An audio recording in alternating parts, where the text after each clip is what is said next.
Hoy nos vamos a adentrar en algunas páginas curiosonas de la historia y hablaremos de batallas absurdas que desafían un poquito el sentido común. Desde algún enfrentamiento ridículo hasta guerras directamente completamente insólitas. También, como es costumbre, tendremos nuestro trasto tróspido de la semana. No digo más, pero le vais a tener que poner nombre. También tendremos, como siempre, el momentito de Nefertito, en el que hablaremos con nuestro canario favorito sobre las armas más tróspidas y más de mierda jamás inventadas para la batalla. Y además, nuestro Trospitop, veremos algunos de los retos virales más idiotas, peligrosos, absurdos y estúpidos de las redes sociales, desde el balconing hasta comer detergente. Como no podía ser de otra forma, también tendremos un poquito más de nuestra nueva sección Gente Interesante, y hoy os enseñaré un par de canales de YouTube realmente curiosos, que en esencia son un poco lo mismo, por eso los voy a meter los dos en esta misma sección. Pues nada, agarraos los machos, que este es el puto programa de los martes y a esto habéis venido.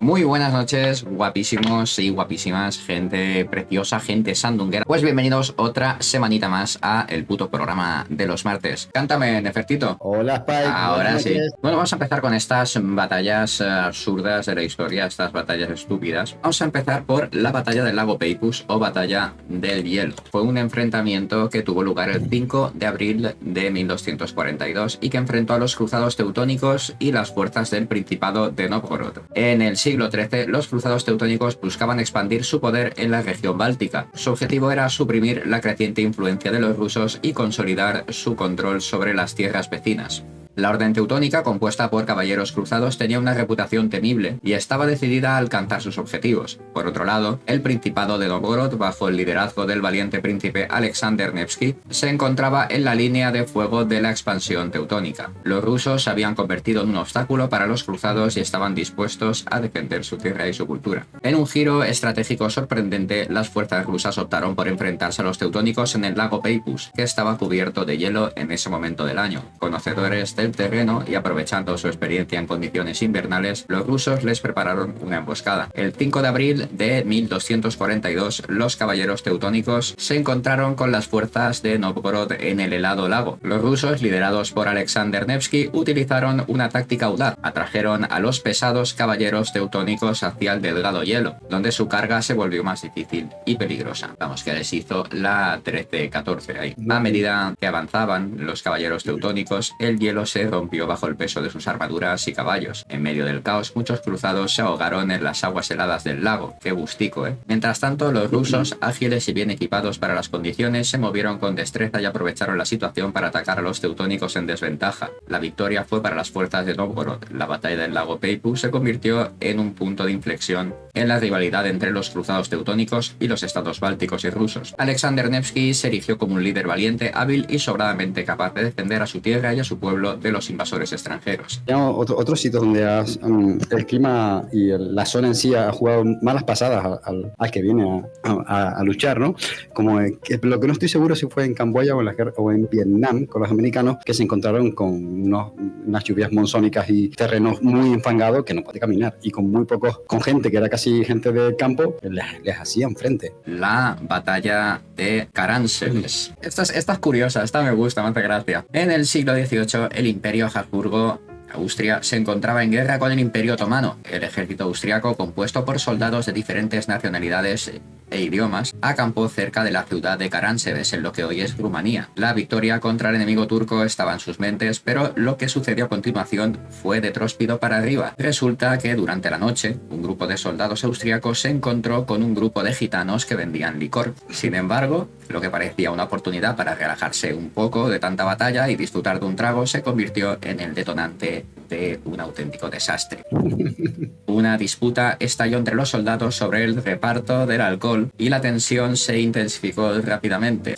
Momentos después se escucharon los primeros disparos. La confusión se apoderó del campamento. Los soldados, creyendo erróneamente que estaban bajo ataque enemigo, entraron en pánico y comenzaron a huir. El caos se extendió rápidamente y las órdenes se volvieron incomprensibles y contradictorias en medio del jaleo y la desorganización. En el calor del momento, algunos soldados austríacos se enfrentaron entre sí en frenético combate. La oscuridad de la noche y la falta de comunicación efectiva llevaron a que las tropas se atacaran mutuamente. Las filas se rompieron y el campo de batalla se convirtió en un escenario caótico y mortal donde los soldados luchaban contra sus propios camaradas. La batalla de Caransebeş tuvo un precio extremadamente alto para el ejército austriaco. Se estima que alrededor de 10.000 soldados perdieron la vida en ese fatídico día. Además de las pérdidas humanas, se perdió una gran cantidad de equipo militar y suministros valiosos, por no hablar de la propia vergüenza en torno al suceso. Me estás diciendo que hay alrededor de 10.000 soldados perdieron la vida en una trifulca de borrachos. Lo que empezó como una trifulca de borrachos, luego se montó un pifostio que flipas, porque claro, los del campamento veían el jaleo y decían, hostia, que nos atacan, ¿no? Y claro, a diestro y siniestro. Claro, nos atacan los turcos, pues a tope, ¿no? Oh, tía. Mucho la conoceréis ya, pero es que esto es una puta maravilla. Es la batalla en la bahía de Cádiz. Esta es larga, ¿eh? ¡Eso me dijo ella!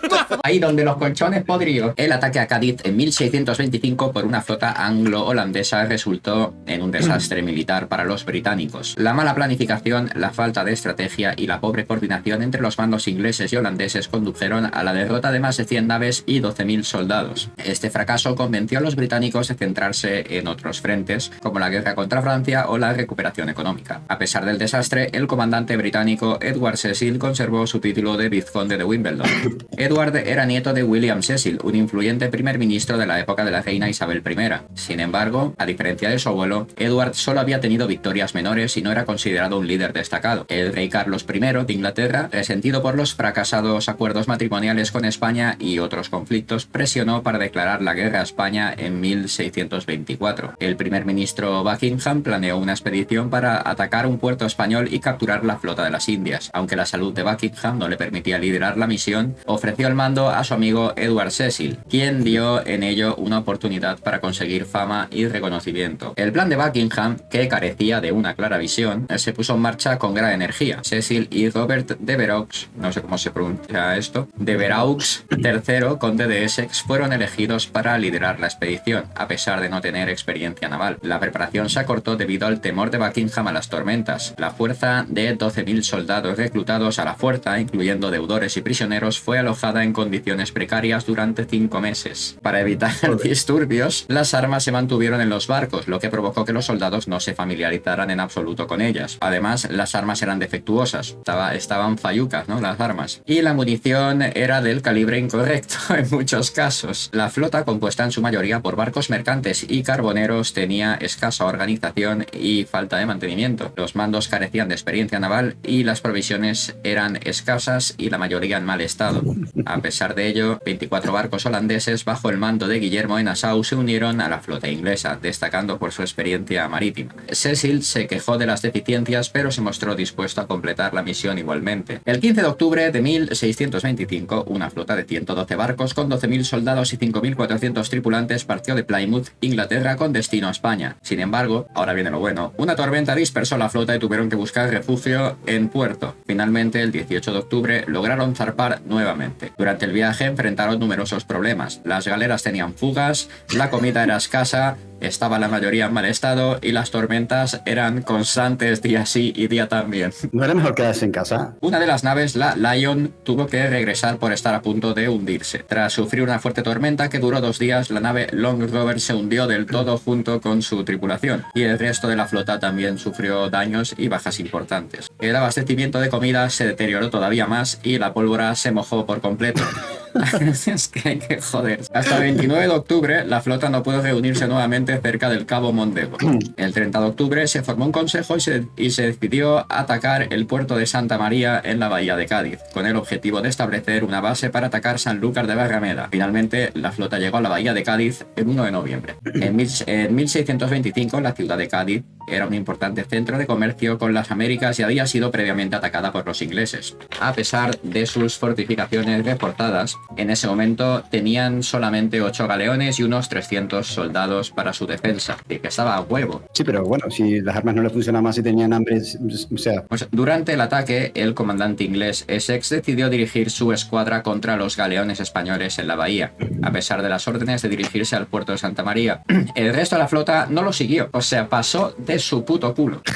Y el ataque fue detenido por el fuego de artillería de la ciudad. A continuación, la flota quedó estancada en la bahía sin un plan a la vista. Un comerciante inglés informó a Cecil, el comandante, de la débil guarnición en Cádiz, pero Cecil decidió primero tomar el Puntal, un istmo cercano, antes de atacar la ciudad. Cecil ordenó a 5 barcos holandeses y a los buques carboneros que atacaran el puerto de San Lorenzo del Puntal con toda su artillería. Desobedeciendo las órdenes, los carboneros ingleses se quedaron atrás, dejando a los barcos holandeses enfrentándose solos a los cañones del fuerte. Tras perder 2 barcos, Cecil obligó a los carboneros a unirse al ataque. Sin embargo, debido a su mala puntería, los holandeses pidieron que se retiraran, ya que estaban sufriendo fuertes daños por fuego amigo debido a la incompetencia de sus aliados. Hostia, tío. Las tropas inglesas desembarcaron y fueron barridas por la artillería del fuerte. Finalmente la guarnición se rindió y las fuerzas españolas recibieron honores y la bandera de desfile. Mientras tanto, el gobernador de Cádiz solicitó ayuda al duque de Medina Sidonia, quien envió soldados, galeras y suministros desde Sanlúcar. El 1 de noviembre, Cecil se encontraba en medio de la bahía de Cádiz, sin un plan claro para seguir. Le llegó la noticia de que una fuerza española avanzaba desde Jerez hacia el puente Zuazo para socorrer la ciudad, por lo que decidió ir a su encuentro. Después de avanzar 15 kilómetros sin contactar con el enemigo, Cecil se convenció de que era una falsa alarma. Sin embargo, decidió seguir adelante sin un plan definido. Ahí, muy bien. Muy con bien. Cabeza. La situación empeoró cuando se dieron cuenta de que no habían desembarcado provisiones ni agua. O sea, hay que ser gilipollas. Pero total. Espérate que ahora va lo mejor. Cecil envió un grupo de hombres a los barcos a buscar el agua y las provisiones. Estos hombres nunca regresaron. De puta. Me hace decir que nos vemos en Inglaterra. La situación se volvió caótica cuando encontraron edificios abandonados con barriles de vino de Jerez, lo que llevó a una lamentable escena con soldados fuertemente bebidos y al borde del motín. Cecil intentó detener a los soldados, pero estos dispararon contra los oficiales de Cecil que intentaban aguarles la fiesta. Al día siguiente la situación era desoladora, con 8.000 hombres debilitados, resacosos y todavía borrachos. Cecil finalmente comprendió que no tenía sentido continuar con esto y regresó hacia el Puntal con quienes pudieron seguirlo, dejando atrás a unos 100 hombres. El 5 de noviembre las tropas hambrientas de Cecil recibieron la orden de regresar a los barcos, completando la tarea el día 6 de noviembre bajo el hostigamiento de las fuerzas provenientes de Cádiz y Puente Zuazo. Tras incendiar uno de los barcos con los cuerpos de los ingleses fallecidos, la flota abandonó la bahía de Cádiz el día 7 de noviembre. Cecil decidió que los barcos se quedaran en la costa sur de Portugal a la espera de la flota española de las Indias para atacarla, pero después de sucesivos enfrentamientos en los que perdieron varias naves y debido al mal estado de los barcos, el 26 de noviembre decidieron regresar a Gran Bretaña con los objetivos sin cumplir. Finalmente, el 29 de noviembre llegó a Cádiz la flota de las Indias sin haber tenido contacto con el enemigo.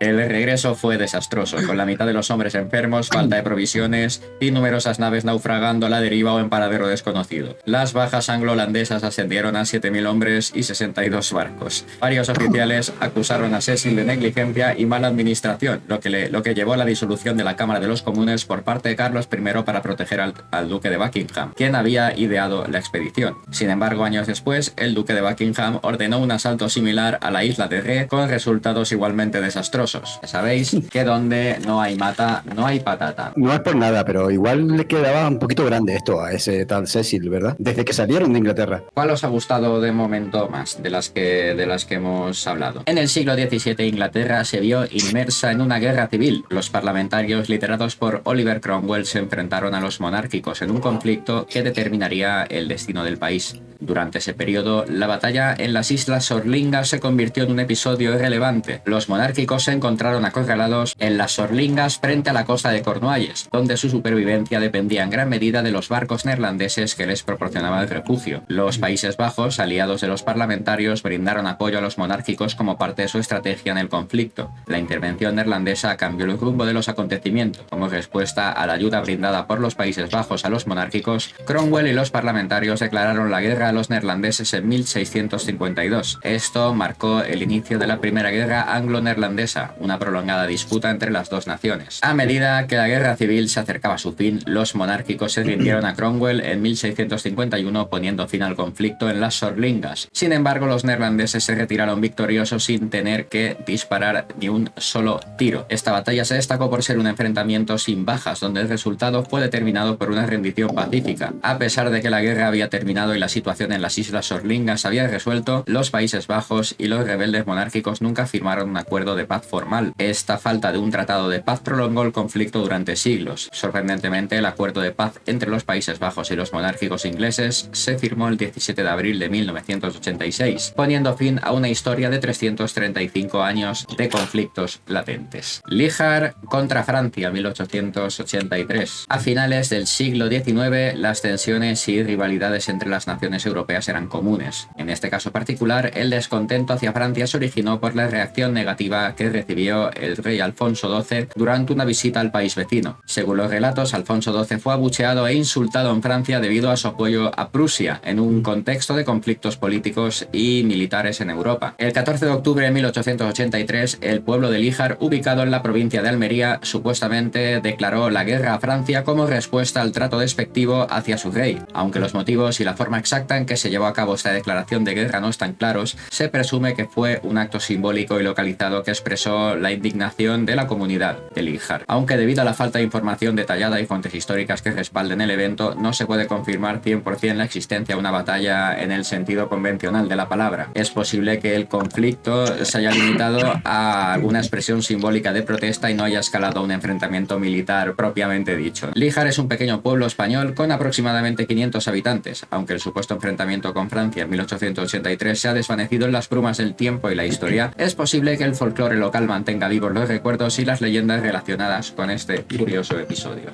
Bueno, pues vamos a hablar de Napoleón, de Suecia y Napoleón concretamente. Y es que durante las guerras napoleónicas, Suecia se encontró en una situación un poco complicada y se vio afectada por los cambios políticos y las presiones de las potencias europeas de la época. En 1810, Suecia sufrió una derrota ante las fuerzas de Napoleón. Como resultado de esta, se vio obligada a firmar un tratado de paz en París que imponía ciertas condiciones y restricciones a la nación sueca. Entre estas condiciones se encontraba la obligación de entrar en guerra con Reino Unido, que era uno de los principales enemigos de Napoleón en ese momento. La declaración de guerra de Suecia al Reino Unido fue un procedimiento burocrático requerido por el Tratado de Paz, pero carecía de un mérito real. A pesar de la declaración formal de guerra, los británicos continuaron utilizando los puertos suecos como lugar de atraque para sus barcos. Esto generó una situación algo paradójica. Mantenía una relación económica y comercial con ellos, vamos, en la práctica, cuando se supone que estaban en guerra. En 1812, con la ascensión de un nuevo príncipe al trono sueco, se produjo un cambio significativo en la política exterior de Suecia. El nuevo líder vio la necesidad de buscar una paz duradera y resolver las tensiones con el Reino Unido. Como resultado, Suecia firmó un acuerdo de paz con los británicos, poniendo fin a la situación ambigua y estableciendo una relación más estable y favorable para ambos países.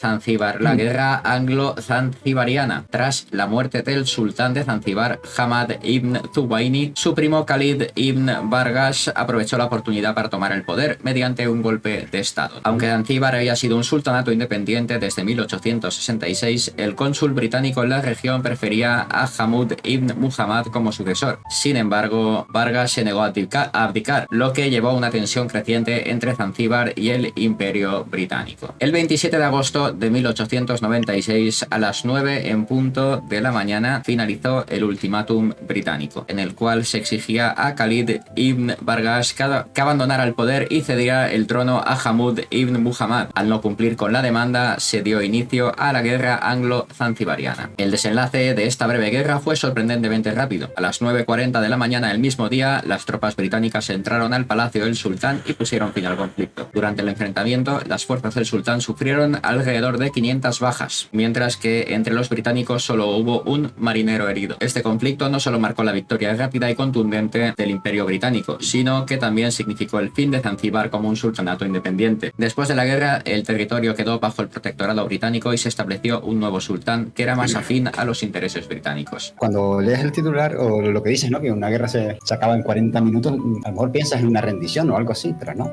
La República de Conch es un término utilizado para describir un movimiento satírico humorístico que se ha desarrollado en los Cayos de Florida, en Estados Unidos. La idea de la República de Conch se basa en la noción de que los Cayos de Florida deberían ser una entidad separada y autónoma debido a su cultura única y su estilo de vida distintivo. El término Conch se refiere, aquí están, a los habitantes de los Cayos de Florida, ya que históricamente muchos de ellos se dedicaban a la recolección y pesca de los caracoles marinos conocidos por ese nombre. La idea de la República de Conch ha estado utilizada como una forma de expresión cultural y como una forma humorística de destacar las características peculiares de los Cayos de Florida y su relación con el resto de los Estados Unidos. El 23 de abril de 1982, Dennis Warlow, alcalde de los Cayos de Florida, se cansó de la inspección de tráfico de la patrulla fronteriza de Estados Unidos y declaró la guerra a los Estados Unidos, utilizando el inusual y poco diplomático método de golpear con una barra de pan a un hombre vestido con un uniforme naval. Después de un minuto de rebelión, el entonces primer ministro Warlow se rindió y exigió $1.000 millones de ayuda internacional para reconstruir la nación después del intenso conflicto. La Guerra del Cerdo. En 1859, un incidente en las Islas San Juan, ubicadas entre Estados Unidos y Canadá, desató un conflicto internacional entre Estados Unidos y el Reino Unido. En este caso, un granjero estadounidense de las Islas San Juan mató a un cerdo que había invadido su campo. Sin embargo, lo que parecía ser un acto, pues sin más recorrido que ese, ¿no?, tuvo consecuencias inesperadas. Resultó que el cerdo pertenecía a un británico y las Islas San Juan eran objeto de una disputa de soberanía entre Estados Unidos y el Reino Unido en ese momento, desde hacía mucho tiempo. La muerte del cerdo desencadenó una escalada militar y una intensificación de las tensiones entre los soldados estadounidenses y británicos en las Islas San Juan. Ambos bandos intercambiaron insultos y provocaciones en una especie de espera incómoda, cada uno esperando a que el otro diera el primer paso y disparara. Conscientes de la posibilidad de un conflicto armado más grave, los gobiernos de Washington y Londres intervinieron para buscar una solución pacífica. Finalmente, en 1872 se llegó a un acuerdo de ocupación conjunta de las Islas San Juan, donde soldados británicos y estadounidenses compartirían el territorio de manera temporal. La situación se prolongó hasta 1872, cuando se sometió la disputa a un arbitraje internacional. Alemania fue designada como la nación encargada de tomar una decisión imparcial. Finalmente, en virtud del arbitraje alemán, se determinó que las Islas San Juan pasarían a ser territorio estadounidense. Vamos a hablar de la revuelta de Nika. En el año 532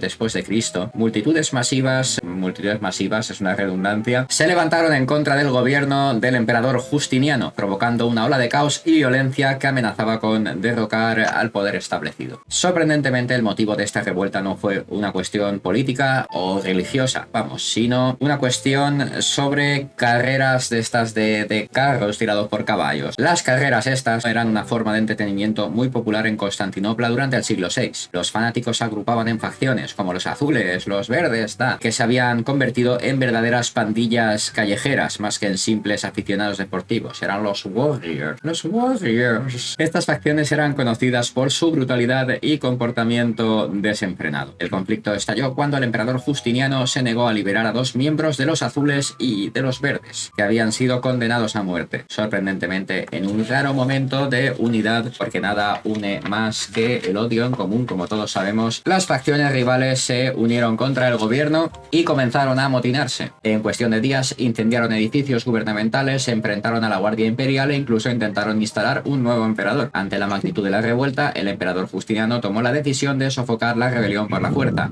algo que, a veces sale bien, a veces sale mal, ¿no? Utilizando estrategias políticas, sobornó a los azules para obtener su apoyo y luego lanzó un ataque devastador contra los rebeldes restantes. El asalto resultó en una violencia sin precedentes y aproximadamente 30.000 miembros de la turba perdieron la vida en los terrenos del hipódromo. Aunque la revuelta fue sofocada, dejó una huella duradera en la ciudad y en la forma en que se gestionaron las facciones de las carreras de carros de estas, de ese momento en adelante, ¿no? Además, el evento reforzó el poder resultado del emperador Justiniano y su determinación para mantener el orden en el imperio. Vale, aquí sé que la imagen no es de esta batalla, pero ilustra perfectamente lo que vamos. La guerra del perro extraviado. La hostilidad entre Grecia y Bulgaria se remontaba a la Segunda Guerra de los Balcanes en la década de 1910. Ambos países tenían disputas territoriales y políticas que habían dejado cicatrices en las relaciones bilaterales. Estas tensiones se mantuvieron latentes durante varios años, alimentando el resentimiento y el descontento entre ambas naciones. En octubre de 1925 se produjo un desafortunado incidente que desencadenó la guerra del perro extraviado. Según los informes, un soldado griego persiguió a su perro que había cruzado inadvertidamente la frontera hacia Bulgaria. Durante la persecución, un soldado búlgaro disparó y mató al soldado griego. Este trágico acontecimiento se convirtió en un símbolo de agresión para los griegos,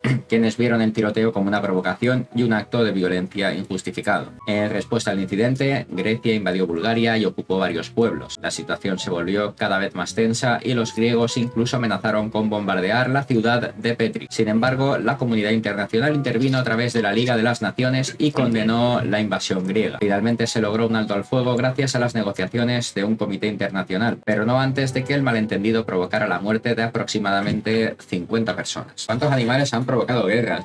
¿Queréis guerras con nombres raros? Pues vamos a hablar de la guerra de la oreja de Jenkins. La historia comienza cuando Robert Jenkins, ante los miembros del Parlamento británico, presenta una oreja cortada y medio descompuesta como prueba de un acto de violencia cometido por un oficial de la Guardia Costera Española. Según su testimonio, la oreja le fue cortada como castigo por una presunta participación en el contrabando. Ese testimonio conmovió a los británicos y se convirtió en un símbolo de la supuesta crueldad española. Aunque la historia de la oreja de Jenkins capturó la atención pública en ese momento, el conflicto entre Gran Bretaña y España ya estaba en marcha desde mucho antes. Desde principios del siglo XVIII, ambos países estaban involucrados en disputas territoriales en la región de la Florida española y la colonia británica de Georgia. Además, los abordajes y acosos de barcos británicos por parte de los españoles eran una fuente constante de tensión. Impulsados por el incidente de la oreja de Jenkins, los británicos declararon la guerra a España en 1739. Sin embargo, el conflicto no se limitó únicamente a este incidente. Se enmarcó en la Guerra de Sucesión Austríaca, un conflicto más amplio que involucraba varias potencias europeas y que duraría hasta 1748. Durante los 2 años de enfrentamientos en Florida y Georgia, ninguno de los bandos salió claramente victorioso. La Guerra de Toledo, que cuando hablamos de Toledo, pues tú te imaginas que esto ha pasado pues, por aquí cerquita, ¿no? Pues no. La Guerra de Toledo se remonta a 1803, cuando el estado recién formado de Ohio se apoderó de un territorio que incluía la codiciada ciudad de Toledo. Sin embargo, décadas más tarde, en la década de 1830, el territorio de Michigan disputó la reclamación de Ohio sobre esta zona. Ambos bandos se enfrascaron en un acalorado debate sobre quién tenía derecho a la posesión de la llamada Franja de Toledo, ahí la veis en el mapa, y la situación llegó a un punto crítico en el que la violencia parecía inminente e inevitable. Ambos bandos lucharon por el control político del territorio en disputa. Ambos estados levantaron milicias y se prepararon para una posible invasión. Sin embargo, consciente de la importancia de los votos electorales de Ohio, el presidente Andrew Jackson intervino en 1835 para evitar un conflicto armado. Jackson buscó una solución diplomática y negoció un compromiso entre Michigan y Ohio. En 1836 se alcanzó un compromiso que puso fin a la Guerra de Toledo. El acuerdo implicaba que el territorio de Michigan renunciaba a su reclamación sobre el lugar a cambio de ciertas concesiones. Michigan obtuvo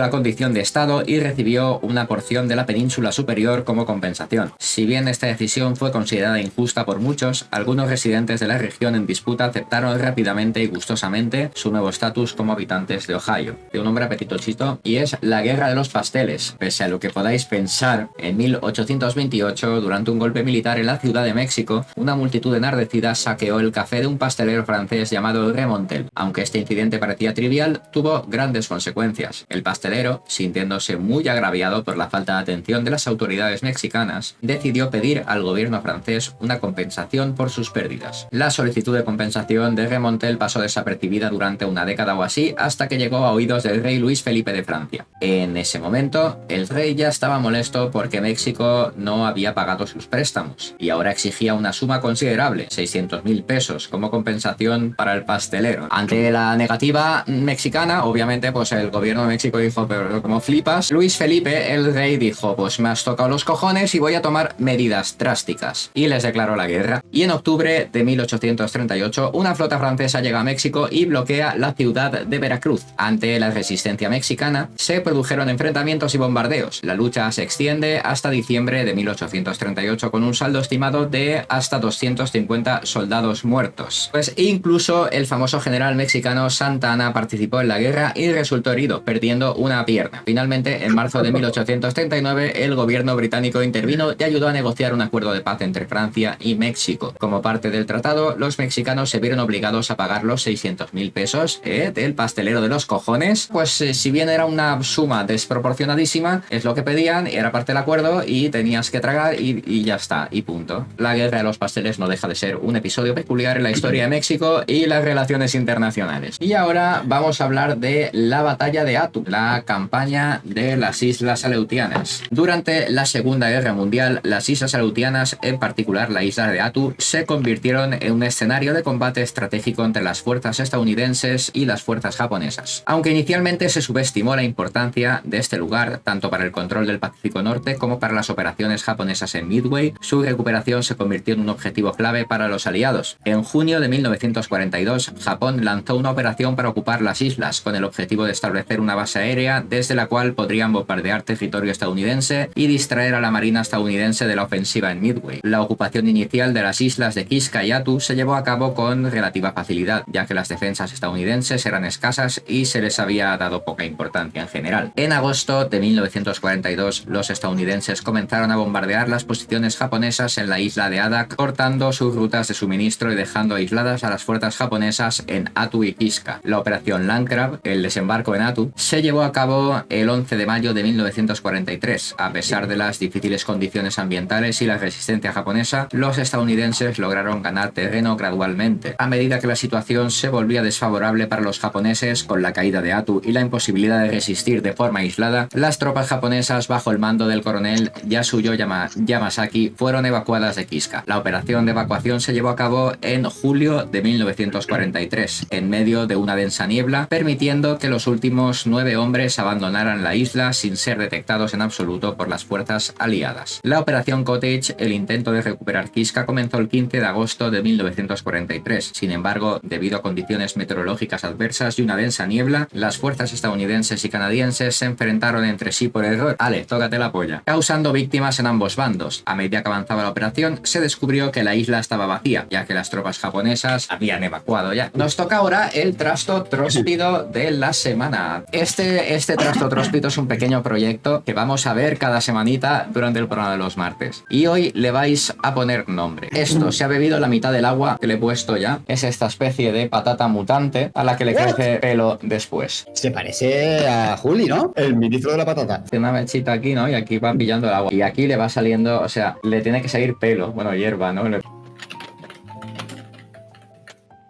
1, 2 y 3. ¡El momentito! ¡Nefertito! Oh, yeah. Chicos, siguiendo un poquito con el tema que hoy abordó Spike, ahora vamos a hablar un poco sobre armas. Armas de alto riesgo y sentido común. La primera son las bombas serpientes de Aníbal. En el año 186 a.C., durante la guerra entre el rey Prusias I de Bitinia y el rey Eumenes II de Pérgamo, surgió una situación complicada para el general cartaginés Aníbal, quien se había unido al servicio del rey Prusias. La flota de Prusias se encontraba en clara desventaja frente a los poderosos barcos de Pérgamo, lo que llevó a Aníbal a desplegar su ingenio estratégico para alcanzar la victoria. En este sentido, Aníbal ordenó llenar ánforas de alacranes, pequeños escorpiones, y serpientes venenosas para el enfrentamiento con los barcos del rey Eumenes II, que era aliado del Imperio Romano. Cuando anunció el ataque, las vasijas fueron lanzadas contra las embarcaciones enemigas. ¿Cómo vamos a atacar? Pues vamos a poner en jarras serpientes y las vamos a lanzar hacia el enemigo. Aunque el plan no tuvo un éxito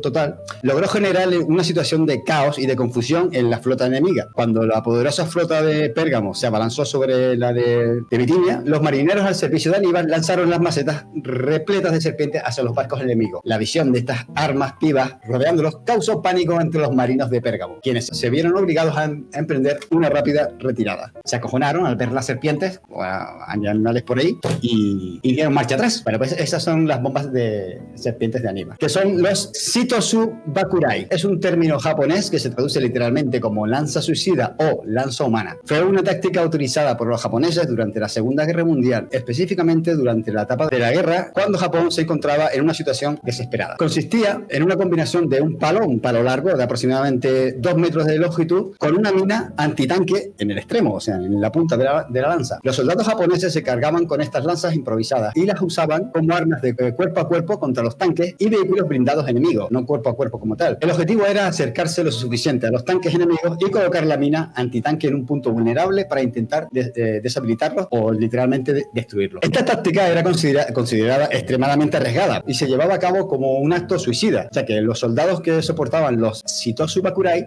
se exponían directamente al fuego enemigo y a los peligros asociados con enfrentarse a vehículos totalmente blindados. Era una muestra del compromiso y el espíritu de sacrificio de los soldados japoneses, en un momento en el que la situación militar era desfavorable. Pues esos eran los Shitosu Bakurai. Esta que viene ahora también son las bombas murciélago. Fueron un proyecto secreto llevado a cabo por los Estados Unidos durante la Segunda Guerra Mundial y era conocido como el proyecto X-Ray. El objetivo era utilizar murciélagos como portadores de bombas incendiarias para atacar objetivos enemigos en Japón, previo a la bomba atómica. Pensaban, antes de atacar Japón con las bombas atómicas, se pensaron atacar con esta arma. El proyecto consistía en equipar a los murciélagos con pequeñas bombas incendiarias adheridas a sus cuerpos. La idea era que los murciélagos serían liberados desde aviones, como si fuese una bomba normal, en una ubicación cercana al objetivo deseado. Luego, los murciélagos buscarían refugio en edificios y estructuras enemigas, donde las bombas incendiarias se activarían y causarían un incendio generalizado. Sin embargo, se enfrentó a una serie de desafíos técnicos y logísticos y finalmente fue cancelado en el 44, antes de que se pudiera siquiera implementar en combate real. Los murciélagos demostraron ser difíciles de controlar y de entrenar, y los retrasos en el proyecto llevaron a su cancelación debido al avance de la guerra. A mí este en concreto me parece muy curioso. Sí que se iba a probar, pero al parecer fue un desastre porque los murciélagos realmente la mitad morían durante la explosión. Vamos a hablar un poquito sobre los perros antitanques. Antes hablábamos de ese palo con una mina en la punta. En la Segunda Guerra Mundial, los soviéticos entrenaron perros para llevar explosivos adheridos o pegados a su cuerpo y luego liberarlos bajo los tanques enemigos. Así de cabrones. La idea era que los perros buscaran la comida debajo de los tanques y los explosivos detonaran,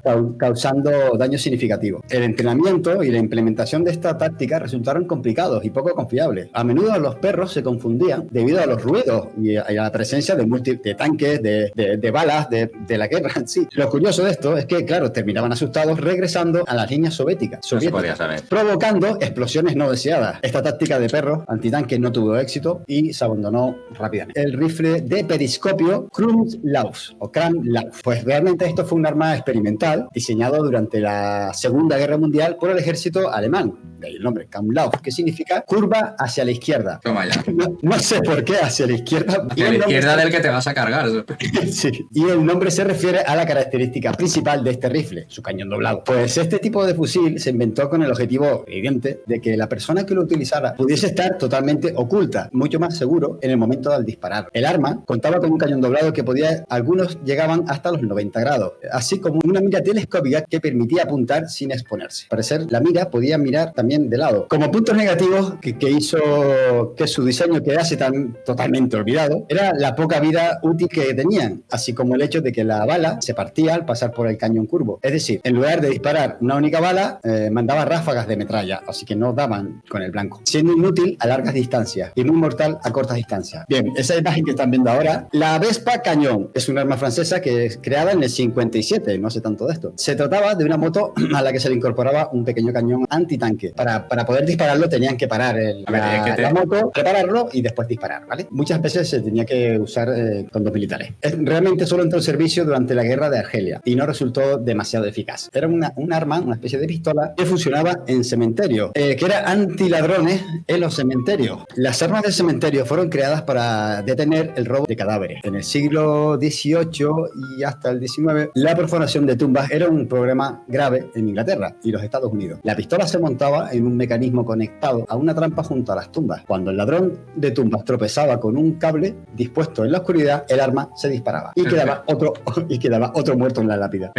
Ahora viene una que es mi favorita, que es, la verdad es que es descomunal. Esto realmente es un cañón y se llamaba Gustav y Dora. El arma Gustav y Dora, un par de cañones, se construyeron dos, súper pesados utilizados por Alemania durante la Segunda Guerra Mundial. Eran los mayores cañones móviles jamás construidos hasta el día de hoy y se utilizaron como armas de asedio para destruir fortificaciones enemigas. Aunque impresionante desde el punto de vista técnico, su efectividad fue limitada debido a su falta de movilidad y a los avances tácticos de la guerra. Dicho esto, no siempre se encuentran dos cañones que eran capaces de disparar una munición de 7 toneladas a kilómetros de distancia. Pues cómo se desplazaba por raíles. Tanques inflables, también conocidos como tanques falsos o tanques de engaño, fueron dispositivos utilizados durante la Segunda Guerra Mundial para engañar al enemigo. No sé cómo, pero bueno. Y crear la ilusión de una mayor presencia de fuerzas blindadas de la que realmente existía. Para ocultar y avisar que los tanques inflables eran réplicas realistas de tanques reales. Bueno, entre comillas, eso de realista, ¿no? De lejos, a lo mejor. Fabricadas con materiales livianos como lona y caucho. Se inflaban con aire para darle formas y se colocaban estratégicamente en áreas donde el enemigo podía observar, como cerca de líneas de defensa o en áreas abiertas. A menudo se acompañaban de otros elementos de engaño, como sonidos del motor,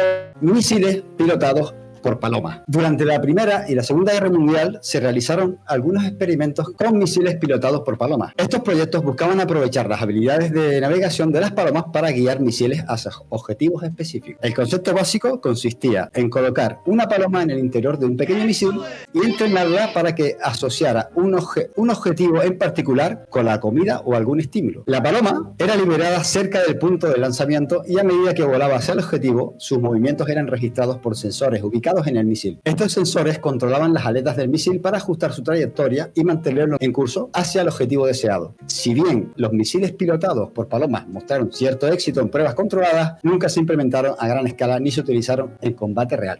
¡El momentito!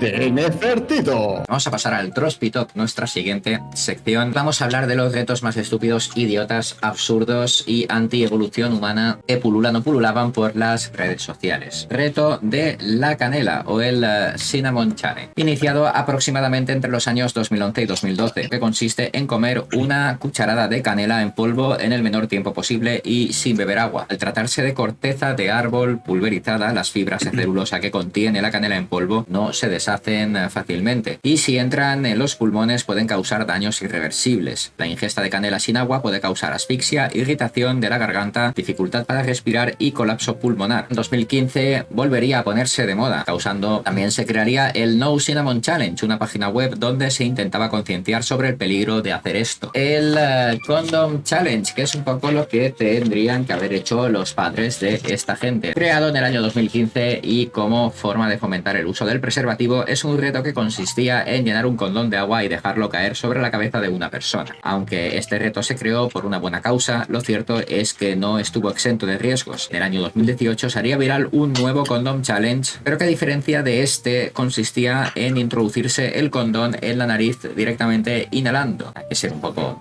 tontito, ¿no? Y bueno, pues el siguiente es el Tide Pod Challenge, creado en el año 2017. Este reto consiste en agarrar una cápsula de detergente, preferiblemente de la marca Tide, y morderla. Los riesgos de este reto son altísimos, ya que el detergente es un producto altamente tóxico.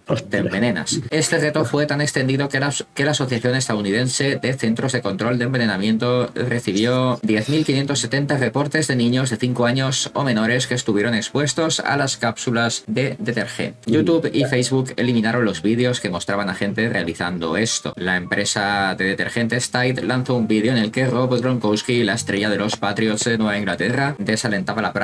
El In My Feelings Challenge, también conocido como Kiki Challenge, es un reto viral que surgió en 2018. Comenzó como el Do the Shiggy Challenge cuando el comediante Shiggy publicó un vídeo bailando la canción In My Feelings de Drake en la calle. El desafío en cuestión consistía en bajarse de un coche en marcha y bailar la canción. A medida que se popularizó, la gente, en su línea de bodreguez y poca personalidad, comenzó a realizar el reto de manera más arriesgada, subiendo vídeos de ellos mismos saliendo de un coche en marcha. Esto generó preocupaciones en cuanto a la seguridad. Las autoridades advirtieron sobre los peligros de esta práctica y algunos países incluso lo prohibieron terminantemente y establecieron multas para quienes lo intentaran. El Fire Challenge, iniciado en el año 2014, es un reto que consiste en rociarse todo el cuerpo con alcohol o cualquier sustancia inflamable y prenderse fuego, así como suena. Pues te puedes quemar, gilipollas. Este desafío dejó varios heridos y muertos, principalmente en casos de gente joven. El más conocido es el de James Shores, un joven estadounidense de 15 15 años, que falleció el 26 de julio del 2014. El reto del coronavirus, el Coronavirus Challenge, creado en el año 2020 por una TikToker llamada Ava Louise. Es un reto que consiste en lamer la tapa de un váter público. No solo podías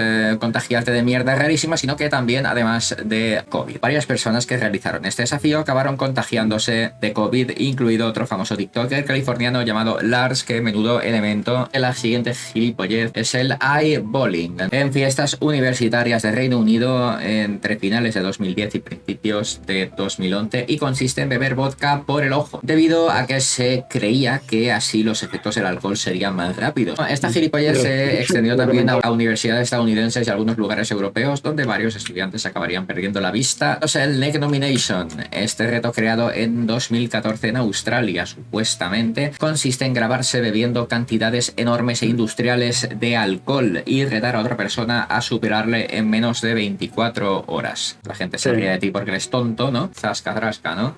¿Qué sería del verano, amigos míos, sin el balconing? Creado en el año 2010, es un reto que consiste en saltar entre los balcones de las habitaciones de un hotel o a la piscina directamente. Este fenómeno surgió entre jóvenes europeos, sobre todo prominentemente, ¿no?, de Inglaterra, en lugares turísticos como Mallorca o Ibiza. Por desgracia, esta gilipollez se sigue realizando aún a día de hoy. No parece que se vaya a extinguir, me temo. Se lleva la vida de cada vez más personas insensatas que desconocen los rudimentos básicos de lo que viene siendo la gravedad. El rompebocas. El último reto peligroso del que vamos a hablar hoy se inició en el año 2020 en México y Colombia, y consiste en envolver a una persona por los tobillos con una prenda de ropa y tirar de ella, haciendo que la víctima caiga de morros al suelo, y todo para ser grabado y ser subido a las redes sociales en busca de casito y para hacer remixes musicales. Bueno, vamos con las historias tróspidas. Estas noticias parecen de mentira, pero son de verdad. Y bueno, pues esta noticia es del 12 de abril de 2023, viene fresquita y es de Caracol TV. El titular nos dice: fue a hacerse las uñas y terminó con un dedo atascado en la cisterna del baño. Os leo el cuerpo de la noticia. En redes sociales se viralizó la historia de una joven que terminó con un dedo atorado en una cisterna tras ir a un centro de belleza para hacerse las uñas. Según reseñaron medios de comunicación argentinos, la joven acudió al local para realizarse una manicura.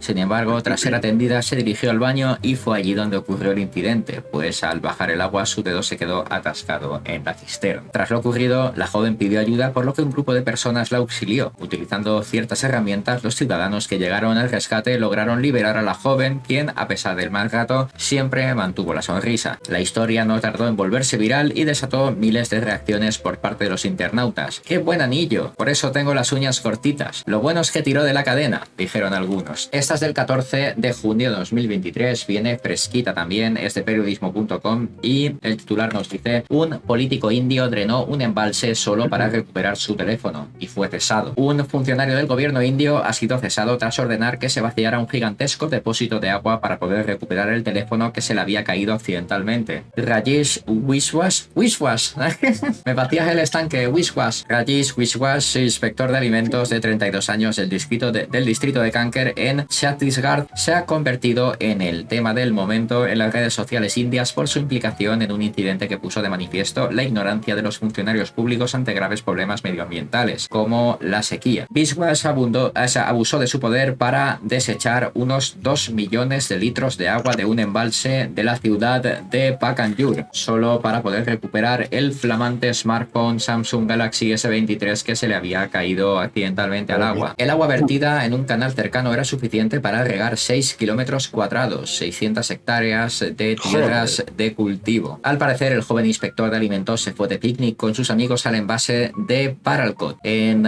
Pakanjur, a principios de mes. El embalse recibe el agua desbordada de una represa cercana, y cuando Wishwas intentó hacerse un selfie con el agua corriendo de fondo, se le cayó sin querer su nuevo teléfono al embalse. Algunos nadadores locales acudieron a buscar el teléfono del funcionario, pero tras unos 2 días de búsqueda no encontraron nada. Wishwas insiste en que fueron los lugareños quienes le sugirieron que drenara parte del agua del embalse para facilitar la búsqueda del teléfono que se le había caído. Seguro que sí, seguro. Claro. Y aunque al parecer se negó al principio, acabó cediendo a la presión, una presión, y decidió llamar al funcionario de la subdivisión y pedirle permiso para drenar el embalse. Y en sus propias palabras, así que llamé al funcionario de la subdivisión que me dio permiso verbal porque solo había unos pocos metros de agua, declaró Biswas. Alquilé una bomba diésel por 7.500 rupias y extraje 1 metro de agua del embalse, de 3 metros de profundidad, durante 2 días. No sé cuánta agua era, pero pueden preguntar a los aldeanos. El agua solo la utilizan para bañarse los que vienen aquí de picnic y no para regar ni para otros fines. Los medios de comunicación han exagerado la noticia. Y bueno, pues sigue la noticia. Dice Ram Laldivar, subdirector del Departamento de Recursos Hídricos, admitió que efectivamente se había dado permiso verbal para desecar el embalse, pero añadió que el nivel del agua había descendido más de 3 metros. La historia no tardó en difundirse y Rajesh Biswas se metió en un buen lío. Abusando de su posición, Biswas desperdició muchísimos litros de agua durante la temporada de calor. Es un comportamiento inaceptable que no se puede tolerar, declaró el recaudador del distrito de Kanker, Priyank Shukla. El departamento de riego también expresó su consternación por el despilfarro de una cantidad considerable de agua por una razón tan trivial. Cuando la gente depende de los camiones cisterna para abastecerse de agua en veranos abrasadores, el funcionario ha vaciado muchos litros que podrían haberse utilizado para regar 1.500 acres de tierra, tuiteó el vicepresidente nacional del partido de la oposición estatal. Ante todas estas críticas, Rajesh Biswas defendió su decisión de vaciar todo el depósito de agua, alegando que su flamante smartphone contenía información departamental importante. Y bueno, la última historia atrosvida de hoy nos dice, es de periodismo.com del 16 de junio de 2023, un día antes de mi cumple, mira tú, y un hombre pierde su trabajo por hacer pausas de 6 horas para ir al baño. Un hombre chino fue despedido por su empresa por pasar demasiado tiempo en el baño durante las horas de trabajo. Al parecer, el hombre hacía pausas de entre 47 minutos y 6 horas para ir al baño. Los medios de comunicación chinos informaron recientemente del extraño caso de un empleado apellidado Wang que demandó a su empresa por despido improcedente tras ser despedido por pasar demasiado tiempo en el baño durante las horas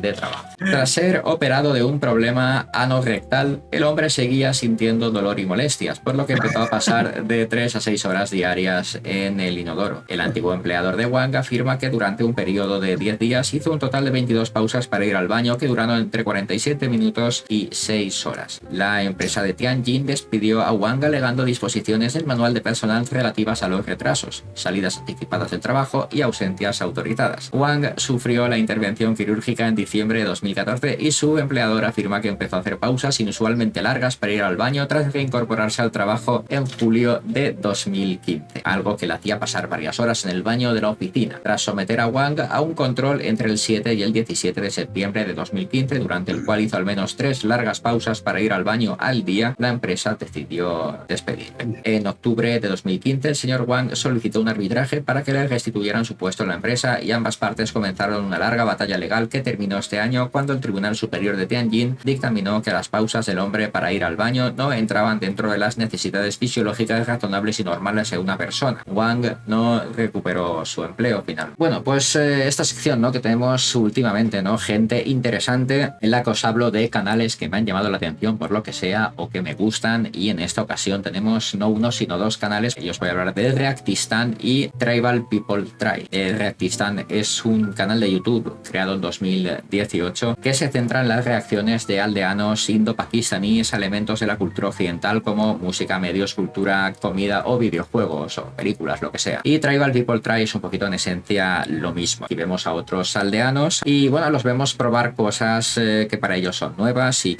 bueno, pues como nota, hace poco YouTube les bloqueó a estos últimos el canal por una supuesta infracción en sus políticas de monetización, sin dejar muy claro a los seguidores qué era exactamente lo que estaba mal, ya que ellos no habían hecho nada distinto a lo habitual. Ante la opacidad y la indiferencia de YouTube, los usuarios del canal empezaron a mencionar el caso en varias redes como Twitter, Facebook, Instagram o la propia YouTube, y finalmente YouTube desbloqueó el canal de nuevo sin dar demasiada información sobre lo que había pasado, ¿no? En Corea esto es comida habitual, pero habitual no, lo siguiente. De veras tú. Es muy picante, Connor, sí, casi todo lo hacen con picante, sí. Quema, ¿sabes? Bueno, este canal tiene un montón de vídeos probando un montón Sí, de cosas, sí, y sí, algunas que probando hacen comida. bastante gracia. De hecho, dos de los de este canal tienen un canal ellos, ¿no? Por separado, en el que cocinan movidas de mitad al campo y te parten el culo, son unos cachondos. Es que, a ver, normalmente les ponen cosas que son muy apetitosas. Les has puesto un puto plato de fideos y que cuando lo prueben van a decir, pero esto qué Sí, infierno van a es. ver las estrellas un poco, sí. Y en las pobres, ay, pobrecicas, ¿veis? Siguiente vídeo, que es del otro canal. Vamos a llevar a esta gente a un centro comercial. Pero son cosas pues, que normalmente no suelen ver. Es curioso, ¿no? Ver cómo, ostras, ¿esto qué es? Mira este, cómo va. Como vaya, dice. La buena mierda de tiro ha hecho, ¿eh? Bueno, ahí bien, ahí bien, ahí bien. Típica foto de Jurassic Park.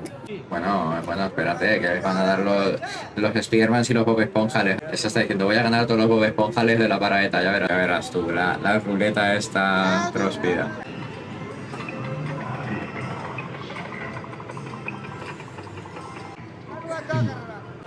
Eso es una papelera, señora, ahí no hay que echar nada.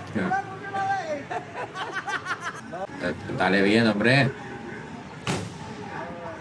Ah, pues buena hostia, la ha dado, ¿eh? This is the power. This is the power. Se va a hacer mierda. Ay, que le va al start. Hostia, pues le has dado buena hostia, ¿eh? Buenas noches a todos, chicos. Buenas noches, Spy. Gracias por este programa. Gracias a ustedes por todo. Gracias por tu sección, Ejército. Y bueno, se nos acaba el tiempo, así que guapísimos y guapísimas, se os quiere un montón. Chao, chao. Y bueno, ¿sabes qué momento es ahora, no, Nefer? El momentito de Nefertito. No lo sale, Spy, no lo sale.